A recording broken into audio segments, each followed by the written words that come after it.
Otoniel Rey Ladino nació en Fusagasugá, un municipio ubicado en el departamento de Cundinamarca, en el corazón de Colombia. A principios del siglo XX, esta región era conocida como la Ciudad Jardín, debido a su clima agradable y su vegetación abundante. Sin embargo, para las familias humildes de la época, la belleza del paisaje no borraba la dureza de la vida cotidiana. Otoniel llegó al mundo en un entorno donde las oportunidades eran escasas y el destino de la mayoría de los jóvenes estaba marcado por el trabajo agrícola o los oficios manuales básicos. Desde muy niño, Otoniel entendió que la vida no regalaba nada. Creció observando el esfuerzo de sus mayores y aprendió que para comer había que trabajar. Su infancia no transcurrió entre libros y aulas cómodas, sino en el aprendizaje práctico de la vida. Era un muchacho despierto, con una mirada curiosa que iba más allá de las montañas que rodeaban su pueblo. A medida que crecía, sentía que su futuro no estaba en permanecer estático en su tierra natal. La cercanía de Fusagasugá con Bogotá, la capital del país, ejercía una atracción magnética sobre él. Se escuchaban historias sobre la gran ciudad, sobre las fábricas que empezaban a nacer y sobre la posibilidad de ganar un salario fijo, algo difícil de conseguir en el campo. Siendo apenas un adolescente, con 14 o 15 años de edad, Otoniel tomó la decisión que cambiaría su vida para siempre. Hizo sus maletas, probablemente con muy pocas pertenencias, y emprendió el viaje hacia Bogotá. Era la década de 1940. Llegar a la capital en ese entonces era entrar a un mundo diferente. Bogotá era una ciudad fría, de calles grises y cielos nublados, donde la gente caminaba deprisa abrigada con ruanas y abrigos de paño. Para un joven de provincia, el choque era inmenso. Otoniel se encontró solo en una urbe que crecía desordenadamente y que recibía a miles de campesinos que, como él, buscaban un lugar bajo el sol. Su formación como persona se aceleró por la necesidad. No tenía tiempo para dudas ni para la nostalgia. Tenía que sobrevivir. Otoniel no llegó a la ciudad para estudiar en una universidad. Llegó para trabajar. Su disposición era total y su orgullo no le impedía aceptar cualquier labor honesta. Fue así como consiguió empleo en una empresa llamada Fábricas Unidas. Esta compañía pertenecía a Morris Gott, un empresario de origen judío que había visto potencial en la industria de productos de aseo y velas. Otoniel no entró como gerente ni como técnico. Entró como un operario más, un ayudante general dispuesto a cargar bultos, limpiar pisos y obedecer órdenes. La vida dentro de la fábrica se convirtió en su verdadera escuela. Allí, Otoniel descubrió un mundo fascinante de mezclas, olores y transformaciones. Fábricas Unidas producía artículos de limpieza y Otoniel, aunque su trabajo era físico, mantenía los ojos bien abiertos. Observaba cómo los encargados mezclaban las grasas animales con las sustancias químicas. Veía cómo el calor transformaba líquidos y sebos en barras sólidas. Su mente, inquieta y analítica, empezó a procesar esa información. No sabía de fórmulas químicas complejas escritas en papel, pero desarrollaba un conocimiento empírico, basado en el tacto, el olfato y la observación directa. Otoniel se destacó rápidamente no solo por su fuerza para el trabajo, sino por su lealtad y su interés genuino en el proceso de producción. Morris Gott, un hombre de negocios con buen ojo para el talento humano, notó que ese muchacho de Fusagasugá tenía algo especial. Otoniel no se limitaba a cumplir su horario. ¿Se quedaba más tiempo?, preguntaba, y poco a poco fue ganando la confianza para acercarse a las calderas y participar en la elaboración de los productos. En aquellos años 40, el lavado de ropa era una tarea titánica para las amas de casa. No existían las lavadoras automáticas en la mayoría de los hogares. La ropa se lavaba a mano, en lavaderos de cemento, frotando con fuerza. El mercado necesitaba un jabón que fuera potente para arrancar la suciedad del trabajo duro, pero que a la vez fuera económico y duradero. Los jabones existentes muchas veces eran blandos, se deshacían rápido en el agua o no hacían suficiente espuma.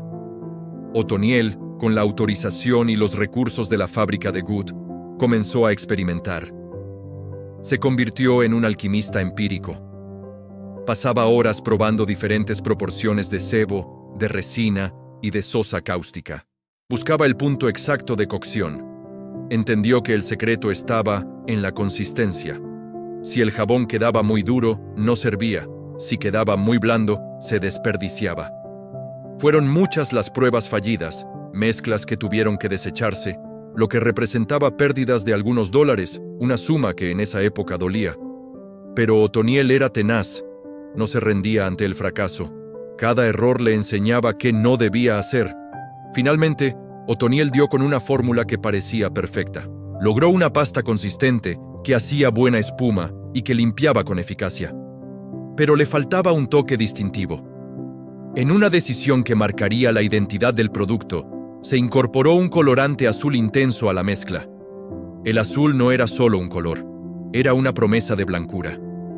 En la mente de los consumidores, el azul neutralizaba el amarillento de la ropa vieja. Además, le añadieron un aroma particular, fuerte y penetrante, que daba sensación de limpieza inmediata. Cuando Otoniel presentó el producto final a su jefe, Morris Good quedó impresionado. Tenían en sus manos una barra de jabón sólida, azul, efectiva y barata de producir. Era el producto que la clase trabajadora de Colombia estaba esperando. Llegó el momento de ponerle un nombre. Cuentan los hechos que Morris Good, reconociendo que el mérito de esa fórmula específica era del muchacho de Fusagasugá, le preguntó por su apellido.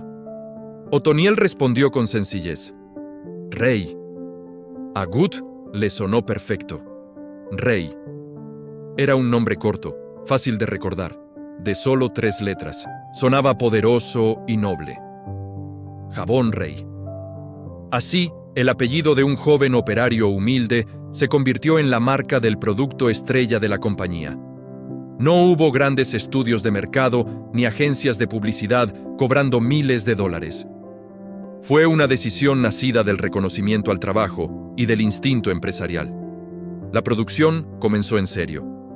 Otoniel pasó de ser un simple ayudante a ser una pieza clave en la planta de producción. Su vida de niño campesino había quedado atrás, y ahora se formaba como un experto industrial. Tenía la responsabilidad de asegurar que cada lote de jabón que saliera de las calderas tuviera la misma calidad que esa primera barra exitosa. Supervisaba la llegada de las materias primas, controlaba los tiempos de cocción y vigilaba el corte de las barras. El jabón empezó a distribuirse en las tiendas de barrio de Bogotá. El precio era sumamente accesible, apenas unos centavos de dólar de la época. Esto permitió que entrara rápidamente en los hogares más pobres. Las lavanderas descubrieron que el jabón Rey no solo servía para lavar ropa. Su fórmula era tan versátil que empezaron a usarlo para lavar los pisos, para brillar las ollas de aluminio y hasta para el aseo personal. La fama del jabón azul se extendió como pólvora. Otoniel creció junto con el éxito del producto. Ya no era el muchacho recién llegado. Se había convertido en un hombre de confianza, en un pilar de Fábricas Unidas. Aprendió sobre la logística de la distribución, sobre cómo negociar con proveedores y sobre cómo manejar personal. Su formación no fue teórica, fue una maestría en la vida real. Vio cómo la empresa crecía, cómo tenían que comprar más camiones para repartir el jabón y cómo las instalaciones se quedaban pequeñas ante la demanda. A pesar del éxito, Otoniel mantuvo su perfil bajo y trabajador. Sabía que el jabón llevaba su apellido, pero entendía que el negocio era una estructura mayor. Su satisfacción venía de ver el producto en todas partes, en los mercados, en las plazas, en las manos de las mujeres trabajadoras. Él había creado algo que servía, algo útil. Esa era su mayor recompensa. La empresa insignia se estaba gestando, no como propiedad única de Otoniel en ese primer momento, sino como el fruto de su ingenio dentro de la visión de Morris Good, una alianza que transformaría el mercado nacional. El jabón Rey comenzaba su reinado, y Otoniel Rey estaba allí, al pie del cañón, asegurándose de que su legado azul mantuviera la calidad que lo vio nacer. Tras el éxito inicial del lanzamiento del jabón Rey a finales de los años 40, la vida de Otoniel Rey dentro de la compañía cambió drásticamente. Ya no era solo el muchacho de Fusagasugá que cargaba bultos. Se había convertido en el alma operativa de Fábricas Unidas. Aunque el dueño y cerebro financiero era Morris Gott, en la planta de producción, la autoridad la tenía Otoniel. La conexión entre el dueño capitalista y el operario talentoso se volvió el motor del negocio. Morris ponía la visión y el capital, y Otoniel ponía la técnica y el sudor.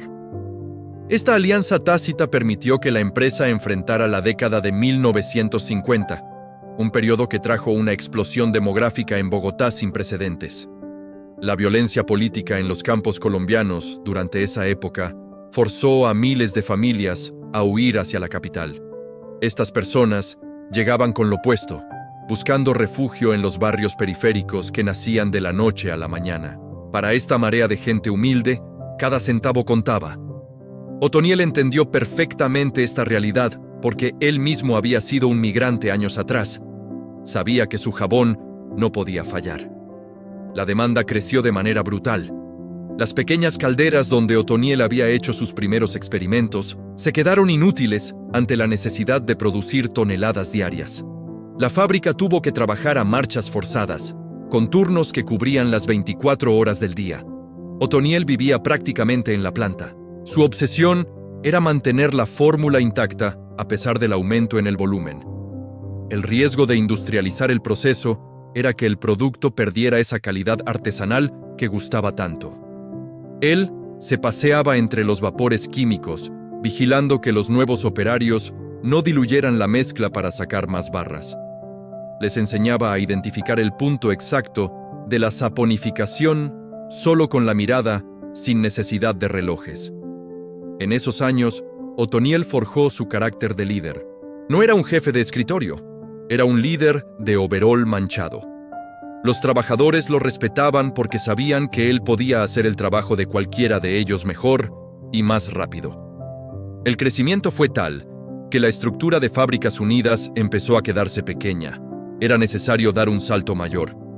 Fue así como, en el año 1964, se dio el paso decisivo que consagraría la vida empresarial de Otoniel, la creación de la empresa Dersa. Esta nueva organización nació para agrupar las marcas y darle una dimensión verdaderamente industrial al negocio. Otoniel Rey fue pieza fundamental en esta transición. Aunque su nombre no figuraba en los grandes letreros de propiedad como socio mayoritario financiero, su valor era incalculable. Sin él, el jabón Rey no existía. Y sin el jabón Rey, no había imperio.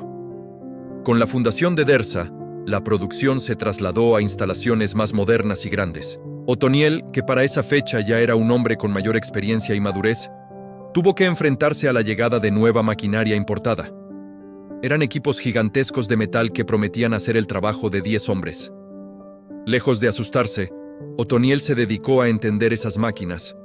Su inteligencia natural le permitió dominar la tecnología de la época y adaptarla a su fórmula secreta. Se aseguraba de que la máquina cortara el jabón en los bloques cuadrados y robustos que la gente reconocía, y que el estampado del apellido Rey quedara profundo y visible en cada barra. Durante los años 60 y 70, el mercado colombiano empezó a cambiar. La televisión llegó a los hogares, y con ella, la publicidad de las grandes multinacionales extranjeras. Empresas norteamericanas y europeas aterrizaron en el país vendiendo detergentes en polvo, con empaques coloridos y promesas de blancura mágica. Atacaban la idea del jabón en barra, tildándolo de anticuado y rústico. Decían que restregar era cosa del pasado.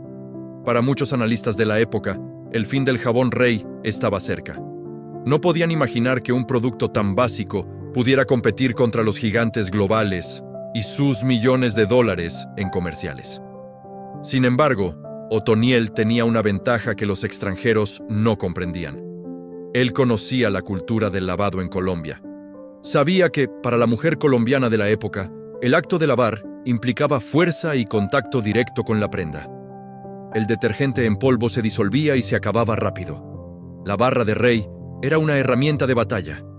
Además, la economía no permitía lujos. Una caja de detergente en polvo costaba varias veces más que una barra de Rey. Otoniel y la directiva de Dersa mantuvieron el precio bajo, defendiendo su nicho en las clases populares. La estrategia funcionó. Mientras otros productos de moda desaparecían, el bloque azul seguía firme en los lavaderos de cemento. Fue en esta etapa de expansión bajo la bandera de Dersa cuando el jabón trascendió su uso original. Otoniel empezó a recibir reportes de los vendedores que viajaban a los pueblos más alejados. Le contaban historias increíbles. La gente usaba el jabón para lavarse el cabello, asegurando que lo dejaba brillante y negro. Los campesinos lo usaban para bañar a los caballos y al ganado. Incluso, en las zonas donde la medicina escaseaba, se usaba para lavar heridas leves por su poder desinfectante. Otoniel escuchaba esto con humildad. Él nunca diseñó el jabón para eso, pero el pueblo se había apropiado del producto. El jabón rey ya no era solo de la empresa, era patrimonio de la gente. En su vida personal, Otoniel mantenía la sencillez de sus orígenes en Fusagasugá, a pesar de tener un cargo de alta responsabilidad en una de las empresas químicas más importantes del país. No se dejó deslumbrar por el dinero que empezaba a circular. Su enfoque seguía siendo el trabajo y su familia. Se casó con Carmen y juntos formaron una familia numerosa, criando a 14 hijos. Esta faceta familiar era crucial para él. Sentía la responsabilidad de proveer no solo para su casa, sino para las cientos de familias de los trabajadores que dependían de que la fábrica funcionara bien. A medida que finalizaba la década de los 70, la empresa Dersa ya había consolidado una red de distribución que cubría todo el mapa nacional. Los camiones con el logotipo de la empresa llegaban hasta las fronteras con Ecuador y Venezuela. Otoniel, ya con sus sienes plateadas, supervisaba que la calidad fuera la misma para el jabón que se vendía en la tienda de la esquina en Bogotá que para el que se vendía en una vereda de la selva. Esa consistencia era su obsesión. Si un cliente compraba un rey, tenía que recibir un rey legítimo, azul oscuro, denso, y con su olor característico a citronela y químicos limpios. La relación con la familia Gut se mantuvo sólida a través de las décadas. Había un respeto mutuo profundo. Ellos sabían que Otoniel era el guardián de la esencia del producto. Mientras los gerentes financieros miraban hojas de balance y proyecciones de ventas en dólares, Otoniel miraba la espuma y la dureza del bloque. Él era el puente entre la frialdad de los números y la realidad del producto. Esa dualidad fue la clave del éxito de la empresa. Una gestión comercial astuta combinada con una calidad de producto innegociable, vigilada por su propio creador. Así, Otoniel Rey vio cerrar la década de los 70 con la satisfacción del deber cumplido. Había logrado transformar una fórmula casera, nacida de la experimentación en una bodega de los años 40, en el pilar de una industria nacional robusta. Había resistido la invasión de los productos extranjeros y había criado a una familia extensa con el fruto de su trabajo honesto. Pero el mundo seguía girando, y los años 80 traerían nuevos desafíos, cambios tecnológicos y una violencia social aún más cruda que pondría a prueba la resistencia de la empresa y del mismo Otoniel. La leyenda del jabón azul estaba viva, pero su creador sabía que en los negocios nunca se puede bajar la guardia. Al entrar en la década de 1980, Otoniel Rey Ladino cruzaba el umbral de la madurez. Ya no era el joven impetuoso que había llegado de Fusagasugá con las manos vacías, sino un hombre de familia y de empresa, con el peso de los años y de la experiencia marcado en el rostro. Para ese momento, Otoniel rondaba los 50 años de edad.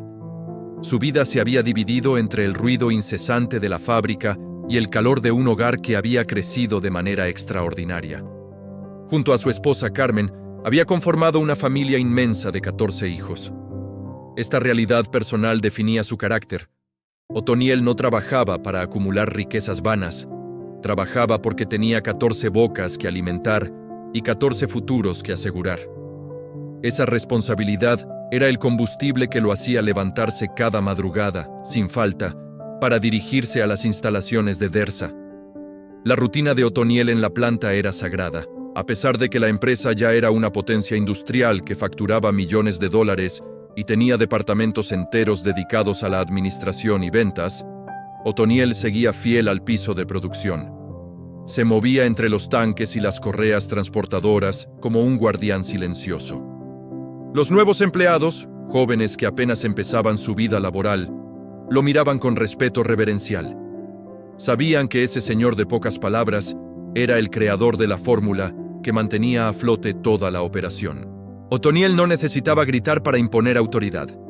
Le bastaba con tocar la pasta de jabón, olerla y dar un asentimiento o una negación con la cabeza para que los ingenieros supieran si el lote servía o no. La década de los 80 fue una época convulsa para Colombia, marcada por la violencia del narcotráfico y la inestabilidad social. Sin embargo, dentro de los muros de la fábrica, el Jabón Rey ofrecía una certeza inquebrantable. En un país donde todo cambiaba y nada parecía seguro, la barra azul seguía siendo la misma. Esa constancia se convirtió en un activo valioso. Las familias colombianas, golpeadas por la economía y la inseguridad, encontraban en el producto algo familiar y confiable. El jabón no solo limpiaba la ropa, se había convertido en una herramienta indispensable en los hogares más humildes, donde cada centavo de dólar debía estirarse al máximo. Pero el verdadero desafío llegó en la década de los 90. El gobierno nacional implementó la llamada apertura económica.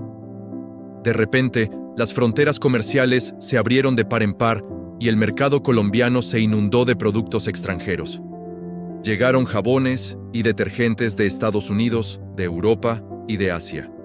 Eran productos con empaques brillantes, nombres en inglés y campañas publicitarias que costaban fortunas. Venían con promesas de tecnología avanzada, cristales de blancura y aromas exóticos. Los analistas de mercado y los expertos en negocios pronosticaban la muerte de la industria nacional tradicional. Decían que un jabón en barra, envuelto en papel simple o a veces sin envoltura, no tenía oportunidad contra los gigantes globales. En medio de esta tormenta comercial, la postura de Otoniel y de la directiva de Dersa fue una lección de identidad. En lugar de intentar copiar a los extranjeros, decidieron aferrarse a lo que eran. No cambiaron la fórmula para hacerla más moderna o sintética. No le pusieron una caja de cartón satinado que hubiera encarecido el producto. Mantuvieron la esencia rústica del Jabón Rey. Otoniel sabía que su cliente no era el que buscaba lujo, sino el que buscaba efectividad. El trabajador, el campesino, la ama de casa de barrio popular, no querían pagar por un empaque bonito que iba a terminar en la basura. Querían pagar por el jabón. Esa honestidad en el producto permitió que la marca resistiera la embestida internacional. Mientras otras empresas locales quebraban o eran compradas por multinacionales, el jabón de Otoniel seguía firme en las estanterías. Fue también en estos años cuando el mito del Jabón Rey terminó de consolidarse. Al no tener publicidad masiva en televisión, la gente llenó ese vacío con sus propias historias. El uso del jabón se diversificó de formas que Otoniel jamás hubiera imaginado en sus días de experimentación inicial. En los años 80 y 90, surgió la cultura punk y rockera en las ciudades. Los jóvenes descubrieron que la consistencia pegajosa del jabón era perfecta para levantar las crestas de sus peinados mohicanos. El Jabón Rey se volvió el fijador de pelo más potente y barato del mercado underground. Otoniel, un hombre de campo y de tradiciones conservadoras, probablemente veía con extrañeza a estos jóvenes de pelos parados, pero en el fondo debía sentir orgullo de que su creación sirviera hasta para la rebeldía. También se popularizó su uso esotérico. En las plazas de mercado se corrió la voz de que lavar el piso del negocio con agua y Jabón Rey los martes y viernes alejaba la envidia y atraía clientes. Nadie sabía de dónde había salido esa idea, pero se convirtió en ley. Otoniel veía cómo la gente compraba su jabón no por sus químicos de limpieza, sino por una fe casi mágica en su color azul. El azul, que él había elegido años atrás simplemente para dar sensación de blancura, ahora era un símbolo de protección y buena suerte. El producto había trascendido la barrera de lo material para volverse parte del folclore nacional. A nivel personal, Otoniel enfrentaba el paso del tiempo. Sus hijos crecían y empezaban a tomar sus propios caminos, algunos dentro de la empresa y otros fuera de ella. Él se aseguró de transmitirles la ética del trabajo duro. no quería que fueran hijos de papá que lo tuvieran todo fácil. Les enseñó que el apellido Rey no era un título de nobleza para descansar, sino una responsabilidad para trabajar más duro que los demás. Su esposa Carmen seguía siendo su ancla, la mujer que administraba ese hogar multitudinario con la misma eficiencia con la que él manejaba la producción en la planta. La tecnología en la fábrica siguió avanzando. Se instalaron sistemas de corte automatizados y líneas de empaque de alta velocidad. Otoniel tuvo que aprender a convivir con computadoras y sensores electrónicos. Aunque a veces renegaba de la modernidad, entendía que era necesaria para mantener el volumen de producción que exigía el país. Sin embargo, siempre impuso una regla. La máquina se adapta al jabón, no el jabón a la máquina. Si la máquina nueva no podía manejar la densidad de la pasta original, la máquina tenía que ser modificada. La fórmula no se tocaba. Ese respeto casi sagrado por la receta original fue lo que salvó a la empresa de convertirse en una más del montón. Hacia finales de la década de los 90, Otoniel Rey ya era un anciano venerable. Su caminar se había hecho más lento, pero su mente seguía lúcida. Visitaba la fábrica y los operarios antiguos se acercaban a saludarlo con cariño, recordándole anécdotas de cuando cargaban bultos juntos 40 años atrás. Para los nuevos gerentes y administrativos, Otoniel era una leyenda viviente, el vínculo tangible con la historia. Verlo caminar por los pasillos era recordar que todo ese imperio de concreto y acero había nacido de la curiosidad de un muchacho humilde. La crisis económica de finales de siglo golpeó fuerte a Colombia. El desempleo subió y muchas familias tuvieron que recortar gastos. Curiosamente, en esos momentos de crisis, las ventas del jabón Rey aumentaban. Cuando no había dinero para champú caro, para limpiador de pisos especializado o para detergentes importados, el bloque azul estaba ahí para resolverlo todo por unos pocos centavos. Otoniel había creado un producto anticrisis. Su jabón era el aliado del pueblo en las vacas flacas. Al cerrar el milenio, Otoniel Rey podía mirar atrás y ver una obra completa. Había sobrevivido a la violencia, a la apertura económica, a la competencia desleal y al paso del tiempo. Su jabón ya no era solo un producto de limpieza. Era un ícono de identidad colombiana, tan reconocible como la bandera o el café. Él, desde su sencillez, había logrado lo que todo empresario sueña: la inmortalidad de su obra. Mientras él envejecía y se preparaba para el descanso final, su creación seguía joven, renovándose cada día en las manos de millones de personas que confiaban ciegamente en ese azul intenso. Con la llegada del nuevo milenio, Otoniel Rey Ladino comprendió que su ciclo en la primera línea de batalla había terminado.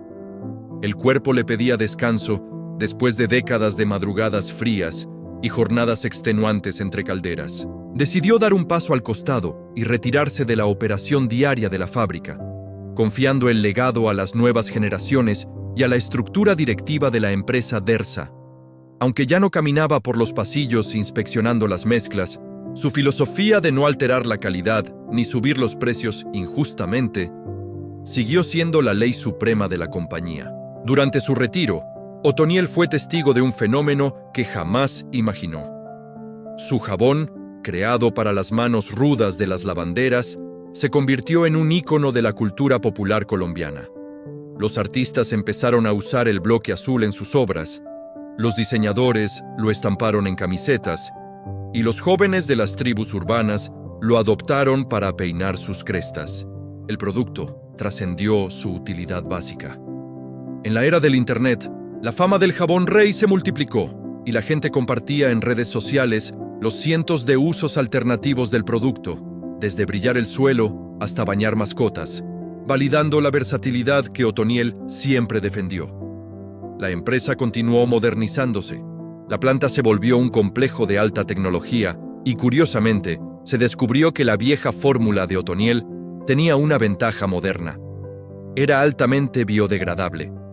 Sin saberlo, décadas atrás, Otoniel había creado un producto ecológico. Esto permitió que la marca se mantuviera vigente, incluso ante las nuevas exigencias ambientales, compitiendo con dignidad frente a los detergentes líquidos y las cápsulas importadas que costaban muchos más dólares. El final de la vida de Otoniel Rey llegó de manera natural, cerrando la historia del hombre, pero no la del mito. Su partida física fue sentida por miles de personas que, aunque no lo conocían, sentían que él había estado presente en sus hogares toda la vida. No dejó grandes monumentos, sino un legado tangible y azul en cada lavadero del país. Hoy, la empresa Dersa sigue siendo un gigante que exporta a varios países y el jabón Rey domina el mercado con la misma fuerza de siempre. La historia de Otoniel Rey nos deja una lección clara. El éxito no siempre requiere complejidad. Él triunfó haciendo algo simple de manera extraordinaria. Su inmortalidad reside en una frase cotidiana que se repite millones de veces al día en las tiendas de barrio. Véndame un rey. En esas 3 palabras, el nombre del humilde operario de Fusagasugá sigue viviendo, demostrando que la honestidad y el trabajo duro son la única fórmula que nunca vence.